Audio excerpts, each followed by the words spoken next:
CM Revanth Reddy సొంత గ్రామం నాగర్ కర్నూలు జిల్లా వంగూరు మండలం కొండారెడ్డిపల్లెలో రోడ్ల విస్తరణ పనులు వేగంగా జరుగుతున్నాయి.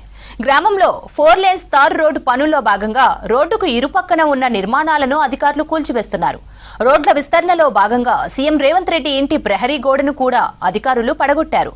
రోడ్డు విస్తరణలో 43 మంది ఇళ్ల ప్రహరీ గోడలను పాక్షికంగా ఇళ్లను అధికారులు కూల్చివేశారు. ఇళ్లు కోల్పోయిన బాధితులకు పరిహారం తక్షణమే అందిస్తామని అధికారులు చెబుతున్నారు.